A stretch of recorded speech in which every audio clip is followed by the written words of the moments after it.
Breaking news: raw footage of the atrocities committed by Hamas in Israel was shown to me. Terrorists with a history of genocide must not succeed. The mental pictures won't leave my brain. About a week ago, I watched firsthand the raw footage of the murder of over 1,200 Israelis, mostly civilians, by Hamas on October 7th, as well as the abduction of over 200 people, many of whom are still in captivity. Bearing witness to the October 7th massacre, co-produced by the Israeli Consulate to the Midwest and the Simon Wiesenthal Center in Los Angeles, was shown to a small group of us in the Detroit metropolitan area.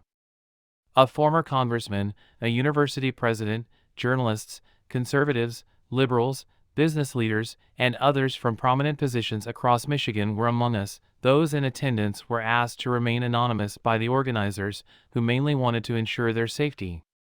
The screening was kept private and not made public in any way due to the unfortunate fact that this video could have easily incited protests and violence, as it has in other regions of the nation. This video ought to be mandatory viewing for individuals who have downplayed or refused to believe the crimes perpetrated that day by Hamas. Much of what you see in Bearing Witness is based on footage shot by Hamas members using their own cell phones and body cams to document their own brutality. The fact that these terrorists were so happy to film themselves as they committed unspeakably horrible atrocities against innocent people is one of the most terrifying aspects of what transpired, setting the tone for a funeral. There was an obvious air of anticipation in the room as I entered the screening. People whispered under their breath. Concerned about what we might see, everyone was on edge. We were transported to a funeral home for some distant relative, and to some extent, we watched in mostly quiet as Hamas brutality unfolded before our eyes for the following half an hour. There were a few stunned spectators. Crying ensued. Some sickness washed over me. Despite this, everyone lingered. Simply said, we were there to see it all unfold. I had the urge to avert my gaze numerous times, but I forced myself to do so. After it ended, a lot of us just sat there, doing nothing. Silently, many departed. The unspeakable horror and torture that these defenseless Israelis, men, women, and children, had to endure was more shocking than the difficulty of watching the footage. Among Hamas's many weapons is the rape and mutilation of women and girls in Israel. Just where are the #MeToo advocates, Israeli citizens subjected to inhumane treatment? What I saw in this video cannot be described in words. However, I will recount a few key moments that remain etched in my memory. Terrorists sprayed bullets into the porta potties as terrified youths sought refuge at the Nova Music Festival, killing all but one.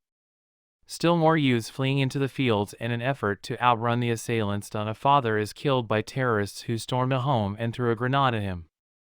His two little boys, who somehow made it through the ordeal alive, weep as the robbers plunder the house. Here we see two complete beheadings, one executed with a simple hoe and the other with a crude knife. Terrorists were filled with joy as they perpetrated these heinous crimes, murdered as they drove by. Innocent bystanders were pulled from their vehicles and left to bleed on the streets like animals. Murdered and disfigured remains, including those of children, attest to the brutal manner in which they perished. The Palestinians cheered as terrorists brought their kidnapped victims into Gaza. Images of tortured and murdered women with visible signs of trauma, such as blood splattered down their legs. The video concluded by informing us that we had observed approximately 10% of the homicides. What we saw was overwhelming, so it's hard to put that into words. Additionally, the presenters of the video have stated that they had access to much worse attack footage that was omitted. My family was kidnapped by terrorists from Hamas. We're still asking everyone for assistance. Bearing Witness isn't the sole attempt to document what transpired on October 7th. Steven Spielberg's Shoah Foundation is continuing its work with Holocaust survivors by compiling first-person accounts of what happened that day. Get expert analysis on current events and columns written by your favorite journalists delivered to your phone or tablet with the USA Today app's opinion alerts. Cannot access the app? Find it in the App Store and download it for free. People must see what happened, no matter how horrible it is to watch. The public's view changes far too frequently. Israel appears to be losing the sympathy of the world, as President Joe Biden has pointed out. and an astounding 72% of Palestinians think the October 7th attack by Hamas on Israel was justified. Israel is not to blame for this conflict. Hamas jihadists have publicly stated their intention to carry out a series of attacks until Israel is destroyed, and the organization meticulously planned the brutal attack. Contrary to popular belief, Hamas is not a liberation movement. They are terrorists who commit genocide.